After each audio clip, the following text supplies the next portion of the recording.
Explorers. Today we are continuing our watercolor week and we are combining wet on wet and wet on dry watercolor techniques. I am going to give you two project ideas, and one of them is something you might recognize from yesterday's video. Those simple color shapes I turned into little trees. You could also turn them into birds with long legs, all sorts of stuff. You don't have to paint trees, but I'm going to show you how I did it.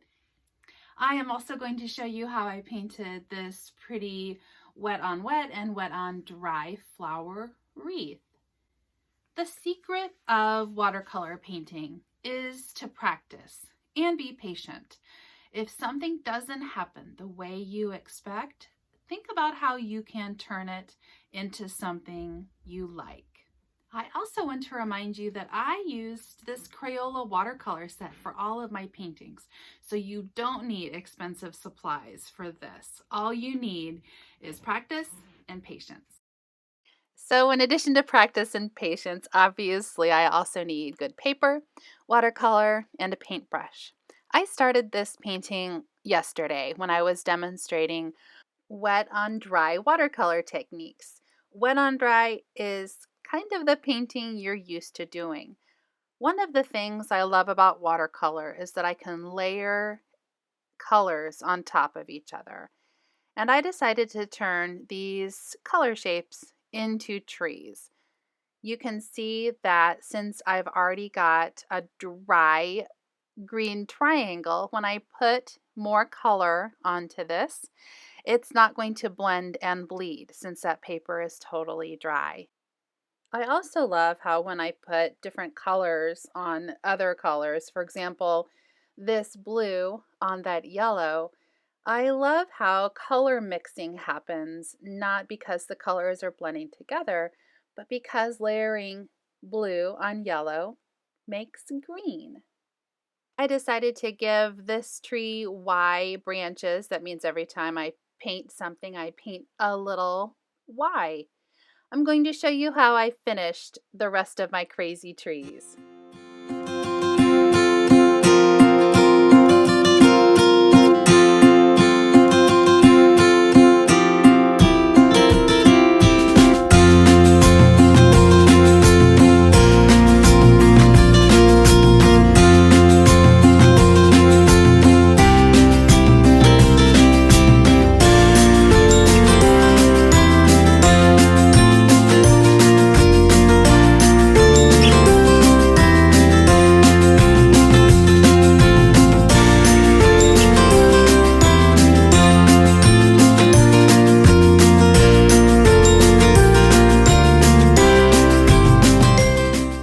You can see I decided to add some crazy grass at the bottom.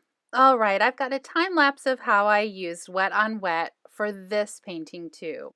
You can see in those purple flowers and in those roses, I laid down color and then added little dots of other colors. So it was a combination of wet on wet and wet on dry. Since I wanted this to be a wreath, I started by drawing around a circle.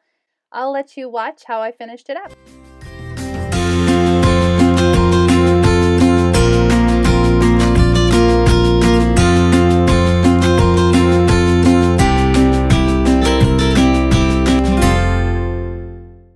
Sometimes the colors oozed around in a way I wasn't expecting, and sometimes I really loved those happy accidents. Here's another version I did. You can see in some cases the black dots stayed right where I wanted, and sometimes they kind of oozed around. I hope you liked this really quick tutorial about combining wet on wet and wet on dry. I'd love to see what you do. Bye!